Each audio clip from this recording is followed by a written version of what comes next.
చదవండి. రోమీయులకు రాసిన పత్రిక 16వ అధ్యాయం 1వ వచనం. రోమీయులకు రాసిన పత్రిక 16వ అధ్యాయం 1వ వచనం. కేంక్రేయలో ఉన్న సంఘ పరిచారకురాలకు ఫీబే అను మన సహోదరిని పరిశుద్ధులకు తగినట్లుగా ప్రభువునందు చేర్చుకొని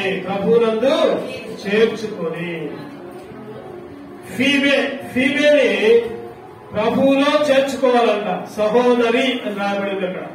సంఘ పరిచారకురాలు అని రాయబడింది. అసలు ఫీబే అంటే అర్థం ఏంటంటే వెలుగు. చెప్పండి, అందరూ చెప్పండి. ఫీబే అంటే అర్థం ఏంటి? వెలుగు, కాంతి, ప్రకాశము. ఫీబే అంటే అర్థం ఏంటంటే వెలిగించబడటం, కాంతించబడటం, ప్రకాశించబడటం. ఇక్కడ ఈ ఫీబే వెలుగులోకి వచ్చింది. ఒకప్పుడు ఈ ఫీబే చీకట్లో ఉంది, ఒకప్పుడు అన్నిల్లో ఉంది, ఒకప్పుడు విగ్రహారాధన ప్రాంతంలో ఉంది.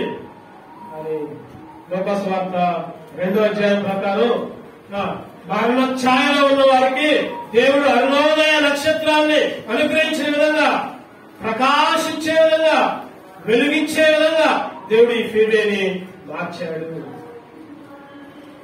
ఒకప్పుడు చీకట్లో ఉండే ఇప్పుడు వెలుగులోకి తీసుకుని వచ్చాడు. ఫీబే అంటే అర్థం వెలుగు, ప్రకాశించుట.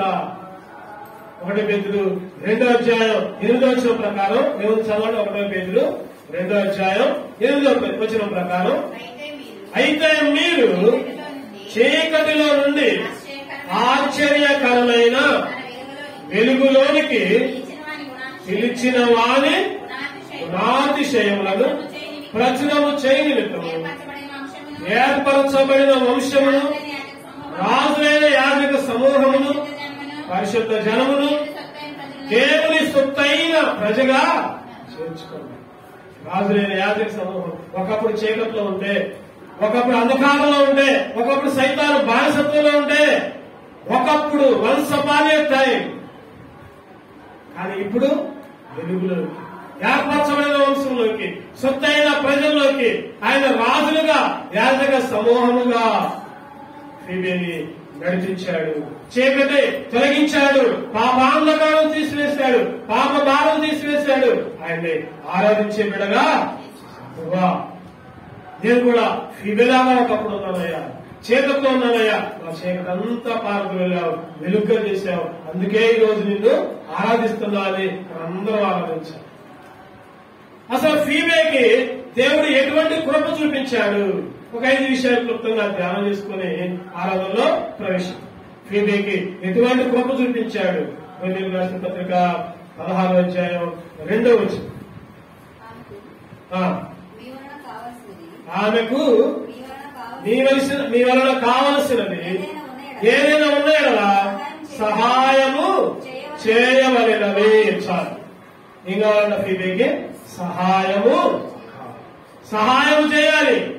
సహాయం ఎవరు చేస్తారు చెప్పండి? ఎవరు చేస్తారు సహాయం ఎవరు చేస్తారంటే నిస్సహాయురాలుగా పడుంటే, ఎవరు ఆదుకోకపోతే, ఎవరు కూడా వాళ్ళకి సహాయం చేయలేకపోతే, దిక్కులేని స్థితిలో ఉంటే వాళ్ళకి సహాయం చేస్తారు. బాగా మంచిగా దులబుద్దులాగా ఉండి, అయ్యా నాకు 10 రూపాయలు అయ్యా నేను ఆకలిస్తున్నాయంటే ఎవరైనా నమ్ముతారా వాళ్ళు? అరే దులబుద్దులాగా ఉన్నా పని చేసుకుని పంపుకోవచ్చు కదా అంటారు. బాగా పేదగా ఉండి పేదలంతా కడుపు కలుపుకొని పోయి వచ్చి అడిగితే ఎవరికైనా సహాయం చేయబుద్ధి. ఇక్కడ ఫీబే పరిస్థితి ఎట్లా ఉందంటే నిస్సహాయురాలాగా ఉంది. సహాయం చేసే వాళ్ళు ఎవరో కూడా లేదు. అయితే పౌలు అంటున్నాడు ఆమెకు ఏదైనా సహాయము చెయ్యాలి. సహాయం కోసం ఎదురు చూస్తుంది. ఎవరు సహాయం చేస్తారా? నిన్న మొన్న కడప జిల్లాలో, అనంతపురం జిల్లాలో భారీ వరదలు కొట్టుకొని పోయినాయి రోడ్లు. బస్సు కూడా కొట్టుకొని పోతే బస్సులో ఉన్న వాళ్ళు అంతే చనిపోయారు కొంతమంది. ఎంత భయంకరం అంటే ఎవరు సహాయం చేస్తారా, ఎవరు ఆదుకుంటారని చేతులెత్తి మొక్కుతున్నారు వాళ్ళు. ఒక ఫోటో టీవీలో చూపించారు వార్తల్లో. చేతులెత్తి దండం పెడుతుంది, ఎవరన్నా సహాయం చేయండి అమ్మా, నా భర్త నా భర్త లేదు, ఎక్కడి నుంచో వచ్చాను బతకడానికి, నా భర్త కొట్టుకొని పోయాడు, బతుకున్నాడు చచ్చాడో తెలియట్లా, సహాయం చేయాలమ్మని చేతులెత్తి ఏడ్చుకుంటూ అడుగుతుంటే చూసే వాళ్ళందరూ కళ్ళబట్టే నీళ్లు కాదు, నిస్సహాయరాలు. ఒకప్పుడు నీవు నేను కూడా అదే స్థితి. హెల్ప్ చేసే వాళ్ళు ఎవరన్నా ఉన్నారా? ఎదురు చూసే పరిస్థితి ఎవరు కూడా లేదు. నా అనుకున్నోళ్ళే సహాయం చేయట్లా, నా అనుకున్నోళ్ళే ముఖం తిప్పేస్తున్నారు. నా వాళ్ళు అనుకున్నారే నీకు నేనేమి సహాయం చేయాలని దూరంగా తిరుగుతున్నారు. ఒకసారి యెరూషలేము నుంచి చేరుకోకి ఒక వ్యక్తి పోతున్నాడు. యెరూషలేము నుంచి చేరుకోకి ఆ వ్యక్తిని దారిలో ఏం చేశారు? కుట్టారు, దోచుకున్నారు, దొంగలంతా మీద పడ్డారు, బట్టలన్నీ కూడా తీసుకున్నారు, బట్టలన్నీ దోచుకున్నారు, వాళ్ళ ప్రాణంతో ఎవరు సహాయం చేస్తారా? ఎవరు సహాయం చేస్తారా? మూలుగుతూ ఆ రోడ్డు మీద పడి ఉంటే లేవీడు వచ్చాడు, సహాయం చేసిందా? తర్వాత యాజకుడు వచ్చాడు, సహాయం చేసిందా? నాకెందుకులే వాడి గురించి పక్క నుంచి పోయాడు. కానీ మంచి సమరయుడు వచ్చి సహాయం చేశాడు. మంచి సమరయుడు వచ్చి లేపాడు, గాడి మీద ఎక్కించుకున్నాడు, కట్లు కట్టాడు, నూనె రాశాడు, ద్రాక్షరసం పోసాడు, తోటకున్న వాళ్ళింటికి చేర్చాడు, ధ్యానాలు కూడా ఇచ్చాడు. ఎంత గొప్ప సహాయం! ఈరోజు ఫీవే పరిస్థితి ఏంటంటే నిస్సహాయాలాగా ఉంది. అయ్యా రోమిలకు రాసుకుంటూ పౌలు అంటున్నాడు, ఈ ఫీవేకి మీ వల్ల ఏదైనా సహాయం ఉంటే చేయండి అయ్యా, సహాయం చేయండి. నిస్సహాయురాలైన ఫీవేకి సహాయం. ఈరోజు ఫీవే లాగా నీవు నేను కూడా సహాయం చేసే వాళ్ళు ఎవరు లేకపోతే ఆయనే సహాయం చేశారంట. ఆయనే యెషయా ఉంటుంది, దిగులు పడకు, భయపడకు, నీకు సహాయం చేయవాలని నేనే అంటాడు. యెషయా 41 యెషయా 41 యెషయా 41 10 యెషయా 41 10 యెషయా 41 10 నీవు నా దాసులవనియు నేను నిన్ను ఉపేక్షింపక ఏర్పరచుకొనిననియు నేను నీతో చెప్పి ఉన్నాను, నీకు తోడై ఉన్నాను, భయపడకుము, నేను నీ దేవుడినై ఉన్నాను, దిగులు పడకుము, నేను నిన్ను బలపరుతును, నీకు సహాయం చేయవాడను, నీకు సహాయం చేయవాడను నేనే, నీతి అను నా దక్షిణాస్తముతో నిన్ను ఆదుకును. నీకు సహాయం చేసేవాడిని నేనే అంటున్నాడు దేవుడు. ఈరోజు నీ భర్త నీకు సహాయం చేయట్లేదా?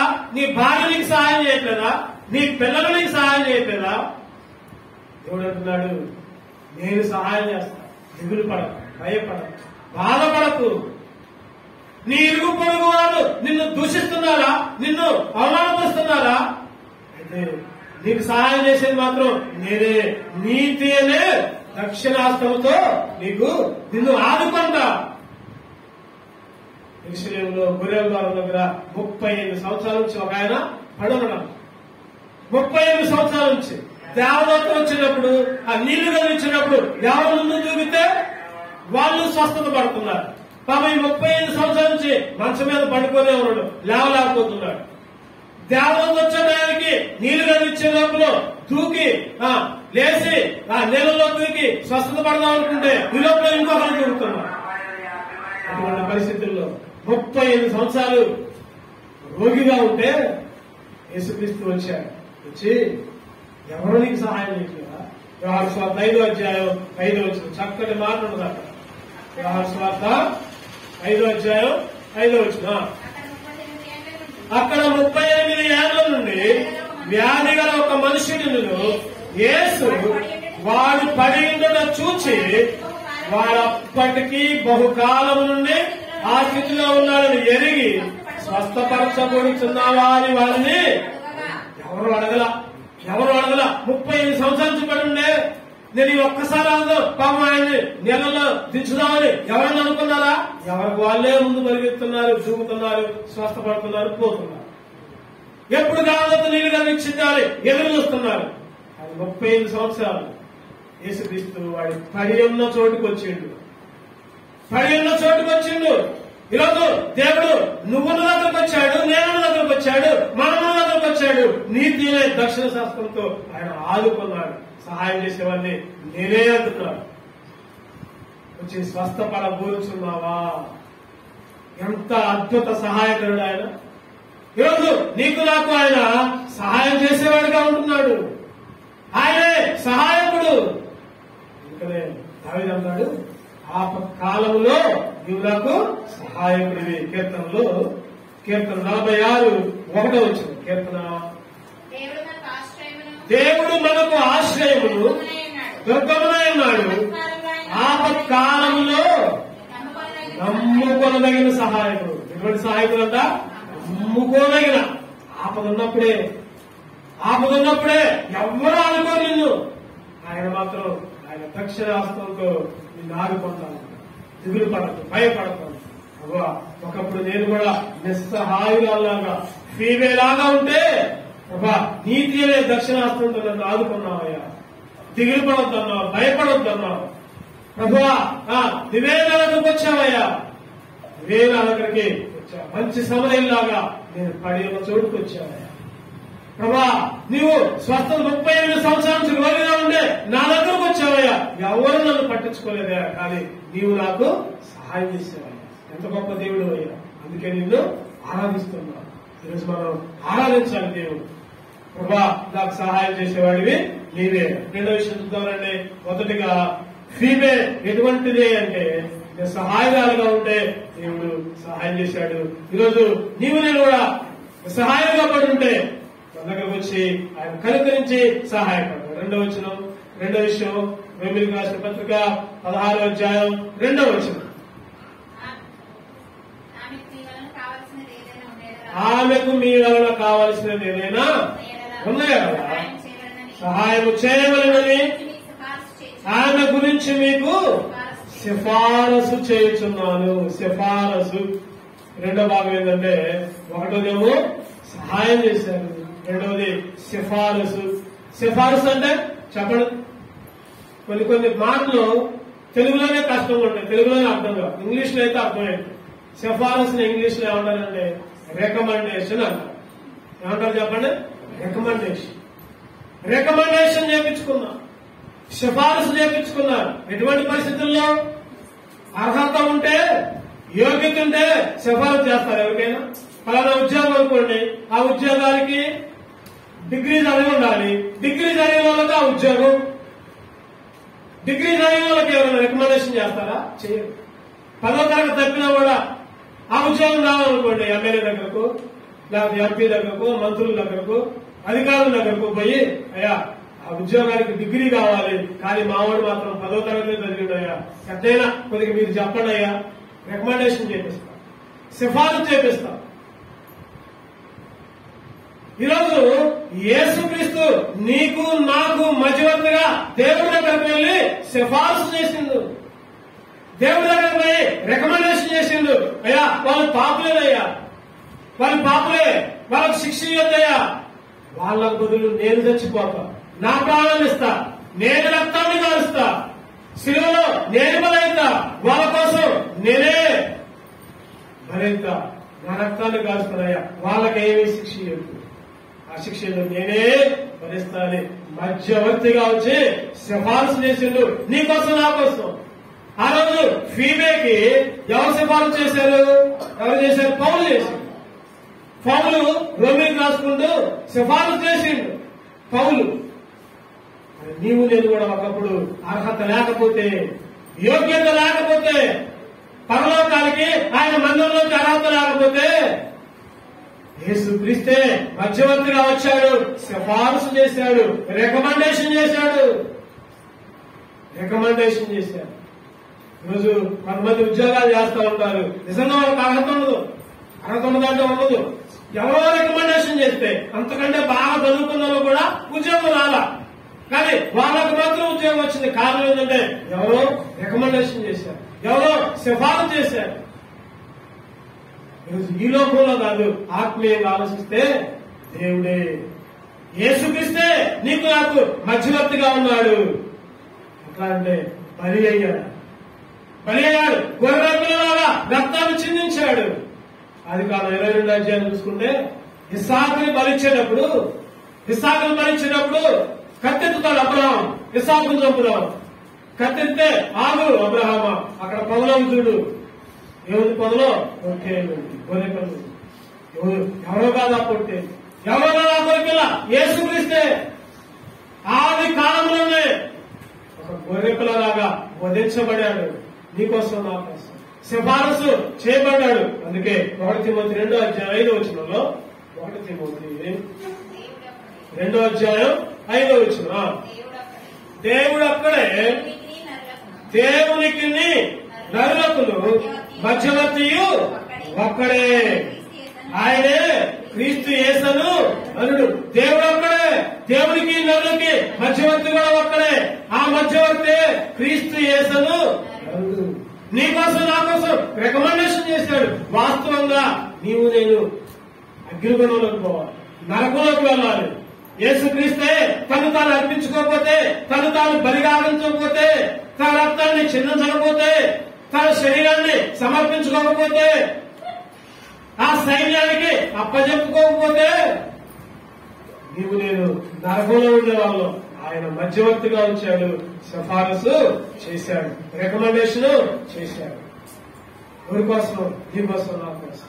నువ్వు చేసిన పాపం కోసం, నేను చేసిన పాపం కోసం, మన అతిక్రమముల నిమిత్తం. యెషయా గ్రంథం 53:5 వచనం. యెషయా గ్రంథం 53:5 వచనం. యెషయా గ్రంథం 53:5 వచనం. మన అతిక్రమములను బట్టి, మన అతిక్రమములను బట్టి. యెషయా అంటున్నాడు నీ అతిక్రమములు అంటున్నా. యెషయా కూడా, ఆయన కూడా కలుపుకున్నాడు. యెషయా అతిక్రమముల కోసం కూడా, ఇర్మియా అతిక్రమముల కోసం కూడా, మోషే అతిక్రమములను బట్టి కూడా, నీ అతిక్రమములు, నా అతిక్రమం.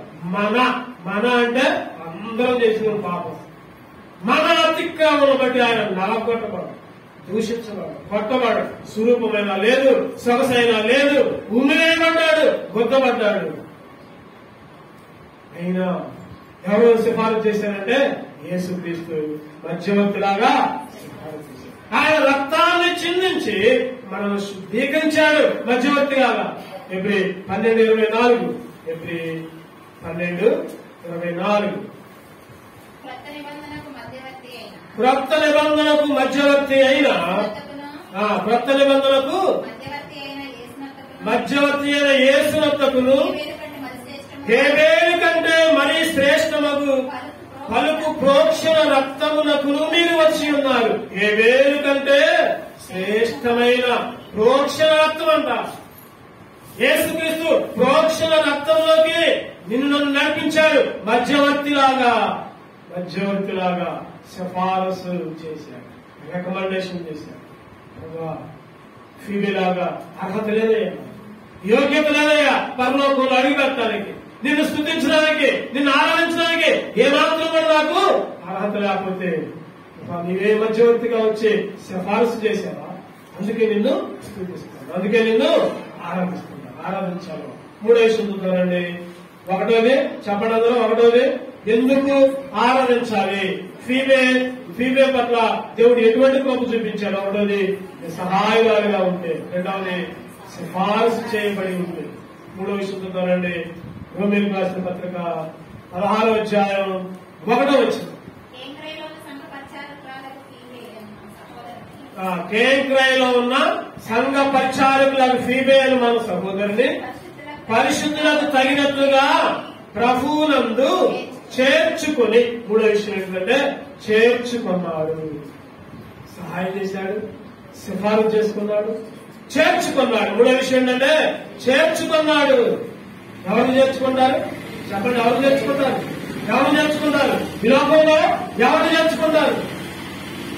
అనాథలుగా ఉంటే, తల్లిదండ్రులు లేకపోతే, లేకపోతే కొడుకులు కోడలు సరిగా చూడకపోతే, అనాథాశ్రమంలో పోతే చేర్చుకుంటారు. మంచిగా ఉంటే ఎవరైనా చేర్చుకుంటారా? ఎవరు కూడా చేర్చుకోరు. మంచిగా ఉండే ఎవరు చేర్చుకోరు. కాలు చేతులు బాగుండి చేసుకోగలిగి ఉంటే చేర్చుకుంటారా? చేర్చుకోరు. అనాథాశ్రమంలో శాంతులకు పోయి మాకు ఊరు లేదయ్యా, దిక్కు లేరయ్యా, మాకు మమ్మల్ని పోషించే వాళ్ళు ఎవరు లేరయ్యా, చేర్చుకోండి అయ్యా అంటే చేర్చుకున్నారు. ఇక్కడ ఫీమేల్ కూడా పౌలు అన్నాడు, అయ్యా చేర్చుకోండి అయ్యా. చేర్చుకోండియా, ఫీమేల్ మీరు చేర్చుకోండి, మీ సంఘంలో చేర్చుకోండి. ఈరోజు దేవుడు కూడా నిన్ను నన్ను ఎట్లా చేర్చుకున్నాడు తెలుసా? స్వకీయ జనముగా, సొంత జనముగా. సొంత అప్పుడప్పుడు అంటా ఉంటారు, నువ్వు నా సొంతం అని అంటా ఉంటారు పిల్లల్ని. అరే నువ్వు నా సొంతంలా, నీకే ఏదైనా ఇస్తున్నా అని పిల్లల్ని అంటా ఉంటారు. యవనస్తులు ఒక అబ్బాయి అమ్మాయి కూడా అనుకుంటా ఉంటారు, నువ్వు నా సొంతం అని. పేరుకే ఆస్తులు ఉన్నప్పుడే, అందం ఉన్నప్పుడే, ఆపదలో ఉంటే బయట రావయ్యింది. కానీ దేవుడైతే స్వకీయ జనముగా చేర్చుకున్నాడు. కీర్తన 135:4 కీర్తనలు 135:4.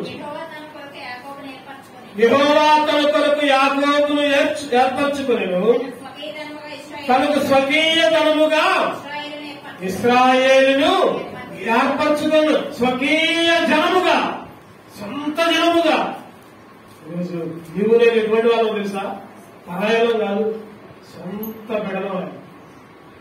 1:12 తను ఎందరికి విధించిన వాళ్ళగా అందరినీ నా పిల్లలు చేస్తా ఉంటాను. మీరు నా పిల్లలు, నా సొంత పిల్లలు, స్వకీయమైన జనం, స్వకీయమైన జనం, స్వకీయ సంపాద్యం అంటూ ఉంటాడు. మలాకి 3:17. మలాకి 3:17. నేను నియమింపబో దినము రాగా వారు నా వారై నా స్వకీయ సంపాద్యమై. స్వకీయ సంపాద్యం, సొంతగా సంపాదించుకోవడం, కొనుక్కోవడం. ఈరోజు ఒక సైకిల్ షాపు దగ్గర పోయి సైకిల్ డబ్బులు పెట్టి కొనుక్కుంటాం. కొనుక్కుంటే అది నా సొంతది అంటాం. ఏమంటాం చెప్పండి? నా సొంతది. ఏదైనా వస్తువు కొనుక్కుంటాం, ఇది నా సొంతది, ఇది నాది. యేసుక్రీస్తు కూడా నిన్ను నన్ను సొంతం చేసుకున్నాడు, కొనుక్కున్నాడు. ఎట్లా కొనుక్కున్నాడు? విలువైన రక్తం ఇచ్చి, విలువైన రక్తం ఇచ్చి, అమూల్యమైన రక్తం ఇచ్చి, నిష్కల్మషమైన గొర్రెల రక్తం ఇచ్చి నిన్ను నన్ను కొనుక్కున్నాడు ఆయన. అందుకని అంటున్నాడు స్వకీయ జనము, స్వకీయ సంపాద్యం. చేర్చుకున్నాడు. కోడి తన పిల్లల్ని చేర్చుకోండి. కోడి తన పిల్లల్ని చేర్చుకోండి. ఎప్పుడు చేర్చుకుంటది? చెప్పండి. పిల్లలు మంచిగా ఆహారం తింటుంటే, మేత మేస్తుంటే రెక్కల కింద తీసుకుంటుందా? ఎప్పుడు చేర్చుకుంటది? గద్దొస్తే, పిల్లొస్తే, లేకపోతే కుక్కొస్తే, ఎవరన్నా ఆపదలో ఉంటేనే, ఎవరన్నా పిల్లలకి హాని చేస్తారు అని అనుకున్నప్పుడే రెక్కలు దాపింది. వెంటనే ఆ పిల్లలు కూడా రెక్కల కిందకి వెళ్తారు. కోడి తన పిల్లల్ని ఏ విధంగా చేర్చుకున్నదో నిన్ను నన్ను కూడా ఆ విధంగా చేర్చుకున్నాడు ఆయన. దిక్కులేని స్థితిలో ఉన్నా, ఆపదలో ఉన్నా, అపాయకరమైన పరిస్థితిలో ఉన్నా, సైతాను బానిసత్వంలో ఉంటే చేర్చుకున్నావు ఆయన. స్వకీయ జనముగా, స్వకీయ సంపాద్యముగా, స్వకీయ సంపాద్యముగా. అందుకే నా హృదయమాల నిన్ను ఆరాధిస్తున్నాను, హృదయమాల నిన్ను ఆరాధిస్తున్నాను. కోడి తన పిల్లలు ఏ విధంగా రెక్కల కింద చేర్చుకుందో నన్ను కూడా నీ స్వకీయ జనముగా చేర్చుకున్నావు. ఆ రోజు ఫీమేనే కాదు, ఈరోజు నిన్ను నన్ను కూడా దేవుడు చేర్చుకున్నాడు. అందుకే ఆయన్ని ఆరాధించాలి, అందుకే ఆయన్ని స్తుతించాలి. 4వ విషయం చూడాలండి. రోమిలికి రాసిన పత్రిక 16:1. రోమిలికి రాసిన పత్రిక 16:1. కేంక్రయలో ఉన్న సంఘ పరిచారకురాలకు ఫీమేలు మన సహోదరుని పరిశుద్ధులకు తగినట్లుగా ఎట్లా చేర్చుకోవాలి చూడండి. ఎట్లా చేర్చుకోవాలంట? పరిశుద్ధులకు తగినట్లుగా. పరిశుద్ధులను ఏ విధంగా చేర్చుకుంటారు ఆ విధంగా చేర్చు. పరిశుద్ధురాలుగా. ఈరోజు నిన్ను నన్ను కూడా పరిశుద్ధురాలుగా చేశాడు, పరిశుద్ధుడిగా చేశాడు. ఒకప్పుడు మన స్థితి ఎలాంటిది? అపవిత్ర. పవిత్రత ఏమాత్రం కూడా లేదు, ఏమాత్రం కూడా మంచితనం లేదు, ఏమాత్రం కూడా నమ్ముకోదగింది లేదు, ఏమాత్రం కూడా విశ్వాసం లేదు. పైకేమో మంచిగా నిలబడతాం, లోపలంతా దుర్మార్గతే, లోపలంతా మస్తే, లోపలంతా మురికే. కానీ ఆయన పరిశుద్ధుల్లో పాలివారుగా ఉంచాడు. ఈరోజు పరిశుద్ధులతో సహవాసం ఇచ్చాడు. రూతు పరిస్థితి ఎట్లా ఉందంటే భర్త లేడు రూతుకి. అటువంటి పరిస్థితుల్లో బోయాజు పొలంలోకి వెళ్తే బోయాజు చెప్తాడు కదా, ఆమెకు పంట ఇయ్యండి అంటారు. నిజంగా అర్హత ఉంది ఆ పంట ఇయ్యడానికి. అసలుకి పరిగెప్పుడు వెళ్ళుకోవాలి, పొలాలు కోసిన తర్వాత వెళ్ళుకోవాలి. కానీ కోసినప్పుడే పరిగెడేటట్టు అవకాశం ఇచ్చాడు బోయాజు. కోసినప్పుడు ఎవరైనా పరిగెడతారా? కానీ రూతుకి అవకాశం ఇచ్చాడు. పరిశుద్ధురాలుగా ఈరోజు నీకు నాకు అవకాశం ఇచ్చాడు. పరిశుద్ధురాలుగా దేవుడు ఎన్నుకున్నాడు. యోగ్యత లేదు రూతుకి, నీకు నాకు యోగ్యత లేదు. ఏమాత్రం కూడా యోగ్యత లేకపోతే యోగ్యత కల్పించాడు. నిజంగా రూతుని ఏ విధంగా బోయాజు చేర్చుకున్నాడు, ఈరోజు నిన్ను నన్ను కూడా ఆయన చేర్చుకొని పరిశుద్ధులతో సహవాసం ఇచ్చాడు. ప్రభువా అని ప్రార్థన చేయడానికి అవకాశం ఇచ్చాడు. ఒప్పుకోవడానికి అవకాశం ఇచ్చాడు. తర్వాత క్షమాపణ పొందడానికి అవకాశం ఇచ్చాడు. ఆయన శరీరంలో ఆయన రక్తంలో చెయ్యి వేయడానికి అవకాశం ఇచ్చాడు. ఒకప్పుడైతే అపవిత్రురాలుగా ఉన్నాను, ఒకప్పుడైతే దేనికి పనికిరానివాడిగా ఉన్నానయ్యా. పరిశుద్ధురాలని అని చెప్పుకోవడానికి ఏ మాత్రం కూడా యోగ్యత లేదయ్యా. అయినా కూడా నన్ను పరిశుద్ధులు చేసావా, నాకు యోగ్యత ఇచ్చావా. చనిపోయిన కుమారుడు దూరంలో పోయాడు, అన్ని అయిపోయాయి, డబ్బులన్నీ అయిపోయాయి, బట్టలు లేవు, చినిగిపోయాయి, ముఖమంతా పాలిపోయింది. అటువంటి స్థితిలో తండ్రి దగ్గరకు వస్తే, తండ్రి యోగ్యుని కాదయ్యా నేను, తండ్రి నీ కుమారుడిగా ఉండడానికి నాకు అర్హత లేదయ్యా. తండ్రి అంటాడు, నువ్వు నా కుమారుడి కాదు పో అన్నాడా? చేర్చుకున్నాడు. రా నువ్వు కూడా నా కుమారుడిగా చేర్చుకున్నాడు, పరిశుద్ధుడిగా అంగీకరించాడు. అనంతా అంటాడు, అరే నీ తమ్ముడు చనిపోయి బ్రతికాడు, విందు చేయని గొప్ప విందు. మేడ మీద పడి కౌగలించుకొని ముద్దాడి ఎంతో ఆహ్వానించాడు. ఈరోజు నీ పరిస్థితి నా పరిస్థితి కూడా అదే. తప్పిపోయిన కుమారులాగా రూతులాగా ఏమాత్రం కూడా పరిశుద్ధులుగా యోగ్యత లేని వారంగా ఉంటే యోగ్యత కల్పించాడు, పరిశుద్ధుల సహవాసం ఉంచాడు. ఒకప్పుడు దూరస్తులున్నాం, ఒకప్పుడు పరదేశంలో వాగ్దానం లేని వాళ్ళు, ఇశ్రాయేలుతో సహా పౌరులు కాదు మనం. దేవునికి దూరంగా ఉంటే సమీపస్తులుగా దగ్గర వారిగా చేసుకున్నాం. ఈరోజు ఎంత ఆనందం అంటే, ప్రభువా నువ్వు నాకు ఇచ్చిన రక్షణకే స్తోత్రం అని చెబితే విని సంతోషించే వాడిగా ఉన్నాడు ఆయన. ఎంత గొప్పగా నన్ను కూడా నీ పరిశుద్ధుల గుంపులో చేర్చుకున్నావు. నీ పరిశుద్ధురాల్లో ఒకదానిగా, నీ పరిశుద్ధుల్లో ఒకరిగా నన్ను ఎంచుకున్నావయ్యా. అందుకే నిన్ను హృదయమాలా స్తుతిస్తున్నానయ్యా, అందుకే నా హృదయాన్ని అర్పిస్తున్నానయ్యా అని ఆరాధన చేయాలి. ఈరోజు 4వ లక్షణం ఎటువంటి లక్షణం అంటే పరిశుద్ధుగా. మెఫీబోషెతు ఉన్నాడు. మెఫీబోషెతు గురించి మనకు తెలుసు. దావీదు అంటాడు, ఎవరికైనా సౌలు కుటుంబీకుల్లో ఎవరికైనా నేను సహాయం చేయాలా అని అడిగితే ఒక ఆయన గుర్తుకొస్తాడు. ఎవరైనా? మెఫీబోషెతు. చచ్చిన కుక్క లాంటి వన్నయ్యా నేను అంటా ఉంటాడు. అటువంటి మెఫీబోషెతుని దావీదు బల్ల దగ్గర కూర్చోబెట్టాడు. చదువుదాం అన్నమాట. చూద్దాం. 2 సమూయేలు 9వ అధ్యాయం 13వ వచనం. 2 సమూయేలు 9వ అధ్యాయం 13వ వచనం. మెఫీబోషెతు యెరూషలేములో కాపురం ఉండి సదాకాలము రాజు బల్ల యొక్క భోజనము చేయించును. అతని కాలు ఎండును. పై వచనాలు 9వ అధ్యాయం 1వ వచనం నుంచి చదువుకుంటా ఉంటే అంటాడు, చచ్చిన కుక్కనయ్యా నేను అంటా ఉంటాడు మెఫీబోషెతు. అయ్యా పనికిరాని వాడినయ్యా నేను ఎక్కడున్నా అంట, లొదేబారులో అమ్మీయేలు కుమారుడు మాకీరు ఇంట్లో ఉన్నానయ్యా, నేను సైతాన్ ఇంట్లో ఉన్నానయ్యా, చచ్చిన కుక్కలాగా ఉన్నానయ్యా. మెఫీబోషెతు గురించి కూడా ఇంతకుముందు ధ్యానించాము. ఆ మెఫీబోషెతుకి రాజు బల్ల దగ్గర కూర్చోడానికి ఏమన్నా అర్హత ఉందా? లేదు. అయినా కానీ యోనాతానుని బట్టి మెఫీబోషెతుని రాజు బల్ల యొక్క భోజనము చేస్తా ఉన్నాడంట. ఎంత గొప్పదో చెప్తా. ఈరోజు పరమ రాజు బలలో చేసే భాగ్యాన్ని నీకు నాకు ఇచ్చాడు. రూతులాగా, తప్పిపోయిన కుమారులాగా, మెఫీబోషెతులాగా యోగ్యులం కాదు మనకి. యోగ్యం కాదు. కానీ ఆయన విలువైన రక్తాన్ని, విలువైన శరీరాన్ని నీకు నాకు ఇచ్చాడు. అందుకే నన్ను కూడా పరిశుద్ధిలో చేర్చావయ్యని ఆరాధించాలి. అండి చివరగా 5వ విషయం చూద్దామండి. చివరగా 5వ విషయం, మొదటి 4 విషయాలు ఫీబే గురించి మనం ధ్యానం చేసుకుంటున్నాం. ఫీబే ఎటువంటి లక్షణాలు? మొదటి చెప్పండి, సహాయ స్థితిలో ఉంది. రెండవది సిఫారసు చేయబడిన స్థితిలో ఉంది. మూడవది చేర్చుకోబడింది. నాలుగవది పరిశుద్ధులలో ఎంచుకోబడింది. చివరిగా 5వ విషయం, రోమిలకు రాసిన పత్రిక 16వ అధ్యాయం 1వ వచనం,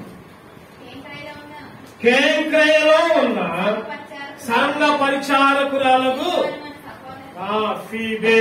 కేంక్రయలో ఉన్న సంఘ పరిచారకురాలు ఎక్కడ ఉంది చెప్పండి? కేంక్రయ. చెప్పండి అన్న ఊరి పేరు కేంక్రయ. ఫీబే అంటే అర్థం ఏమనుకున్నాను దాకా చెప్పండి? వెలుగు, కాంతి, ప్రకాశము. వెలుగు, కాంతి, ప్రకాశం. ఫీబే. కేంక్రయ అంటే అర్థం ఏంటంటే చీకటి. కేంక్రయ అంటే అర్థం ఏంటంటే అంధకారము. కేంక్రయ అంటే అర్థం ఏంటంటే విగ్రహారాధన ప్రదేశం. ఇప్పుడు కూడా అప్పుడప్పుడు మనం కొన్ని ఊర్లు చెప్పుకుంటా ఉంటాం. కొన్ని ఊరి పేరు గుణదల అంటాం. గుణదల. ఎవరైనా సరే గుణదల పోయి ఏం చేస్తారు? మొక్కుబళ్ళు చెల్లించుకొని గుండు చేయించుకొని వస్తారు. మా పాపాలన్నీ పోయి అనుకో.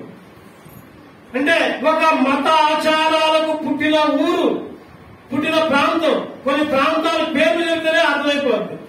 కేంక్రయ కూడా ఆ రోజుల్లో పౌలు కూడా అక్కడ పోయి తల వెంట్రుకలు ఇచ్చిందంట. అపోస్తల కార్యాలు 18వ అధ్యాయం 18 వచ్చింది. అపోస్తల కార్యాలు 18వ అధ్యాయం 18 వచ్చింది. పౌలు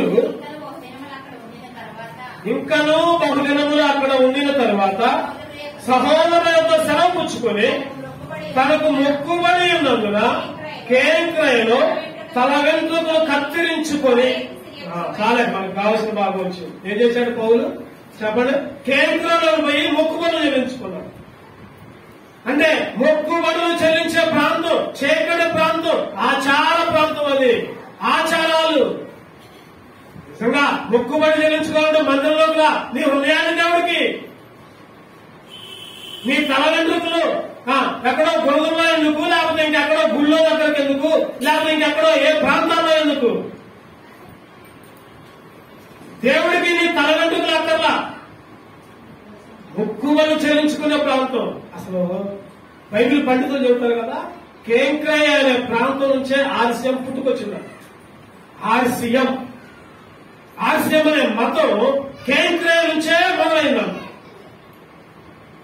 మొక్కుబడులు చెల్లించే ప్రాంతం, చీకటిలో ఉన్న ప్రాంతం, అంధకారంలో ఉన్న ప్రాంతం. అటువంటి ప్రాంతంలో నుంచి ఫీబేని బయటికి తీసుకువచ్చారు. బైబిల్ చరిత్రకారుల అభిప్రాయం ప్రకారం ఎబేసీలో జైలులో పౌలు ఉంటే ఆ పౌలు దగ్గరికి ప్రార్థన చేయించుకోవడానికి ఫీబే పోద్ది. బైబిల్లో రాయబడాలి. చరిత్ర చూస్తే పౌలు దగ్గరికి వెళ్లి ప్రార్థన చేయించుకోవడానికి పోతే ప్రార్థన ద్వారా మారుమనసు పొందింది. తర్వాత పౌలు అంటాడు కదా, అమ్మా నువ్వు అక్కడ ఉండొద్దు, అమ్మా నువ్వు అక్కడ ఉండొద్దు, అక్కడ ఆచారాల ప్రాంతం, అక్కడ నుంచి రోమీ ప్రాంతానికి వెళ్ళమ్మా నువ్వు. ఇదిగో నీకు లెటర్ రాసిస్తున్నా. 16 అధ్యాయాలు గల ఒక పత్రిక రాసి ఫీబేకి ఇచ్చి రోమా సంఘానికి పంపిస్తాడు పౌలు.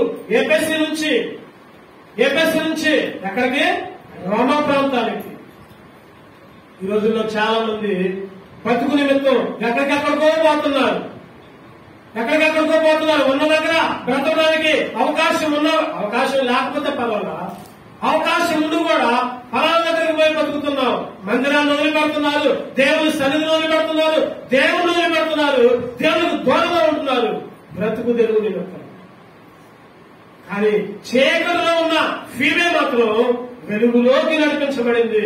చీకటి నుంచి, అంధకారం నుంచి, మతాచారాల నుంచి, మూఢనమ్మకాల నుంచి ఎంతో గొప్ప ధన్యత ఇచ్చేవాడు. చీకటిలో ఉన్న ఫీబే ఎక్కడికి వచ్చింది చెప్పండి? ఆశ్చర్యకరమైన వెలుగులోకి వచ్చింది. ప్రభా అందుకే నిన్ను స్తుతిస్తున్నానయ్యా. కేంక్రయ ఊరి పేరు చెప్పగానే అర్థమైపోయింది. కొన్ని ఊర్ల మీద చెప్పగానే అర్థమైపోద్ది. ఎరుకు అంటే ఎరుకు అంటే ఏంటి చెప్పండి. జక్కయ్య ఎరుకోలో ఉన్నాడు, భిక్షగాడు ఎరుకోలో ఉన్నాడు, తర్వాత ఇంకా చాలా మంది టైంలో ఎరుకోలో ఉండే దేవుడు వచ్చి స్వస్థపరిచాడు. మన ఆంధ్రప్రదేశ్ లో ఒక ప్రాంతం ఉంది, స్టోవర్ట్పురం అనే ప్రాంతం ఉంది. చెప్పండి దేనికి ప్రసిద్ధి అది? స్టోవర్ట్పురం అనేది ఊరు. స్టోవర్ట్పురం అనేది దొంగలకు ప్రసిద్ధి. అందరూ దొంగలు అది వరకు, ఇప్పుడు కాదు, ఇప్పుడు అందరూ మారారు. నిజంగా ఇప్పుడు స్టోవర్ట్పురంలో ఉన్న వాళ్ళందరూ గొప్ప సేవకులుగా తయారు. హెబ్రోన్లో కూడా బ్రదర్ సుధాకర్ గారని ఒక ఆయన ఉన్నాడు.